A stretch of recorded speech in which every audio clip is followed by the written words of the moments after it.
CM Revanth రెడ్డిపై BRS నేత మాజీ మంత్రి కొప్పుల ఈశ్వర్ ఆగ్రహం వ్యక్తం చేశారు. రేవంత్ రెడ్డి ఎన్నికలకు ముందు పేదలకు ఇళ్లు లేకుండా బాధపడుతున్నారని, అలాంటి వారికి ప్రభుత్వ స్థలంలో ఇళ్లు కట్టియాలన్న విషయం గుర్తు చేశారు.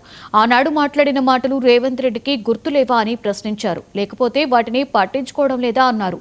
రేవంత్ రెడ్డి ఇలా ఎందుకు చేస్తున్నారో అతనికైనా అర్థమవుతుందా అని ప్రశ్నించారు. 600 మంది పేదలకు తక్షణమే ఇళ్లు కట్టించాలని డిమాండ్ చేశారు.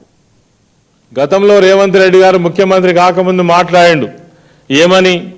కొంతమంది నిరుపేదలు ఎక్కడైనా అది ప్రభుత్వ భూమిలో కావచ్చు, ప్రైవేట్ భూమిలో కావచ్చు, తెలిసి కానీ తెలియక కానీ ఇల్లు కట్టుకుంటే దాన్ని ఎకాగెకిన పోయి కూల్చేసేటువంటిది సరైనది కాదు. దాన్ని రెగ్యులరైజ్ చేయడానికి చట్టాలు ఉన్నాయి, నిబంధనలు ఉన్నాయి.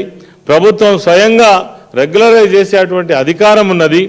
ఒకసారి కట్టుకున్న ఈ ఇల్లును మరి కూల్చివేస్తే వాళ్ళు ఎక్కడికి పోవాలని ఆ రోజు మాట్లాడినటువంటి ముఖ్యమంత్రి కాకముందు రేవంత్ రెడ్డి గారు మాట్లాడినటువంటి మాటలు ఇలా గుర్తుకులేవా?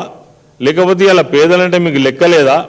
మరి ఎందుకు ఇట్లా చేస్తున్నారు అనేటువంటిది కూడా మరి వీళ్లకు అర్థమవుతున్నట్టు లేదు.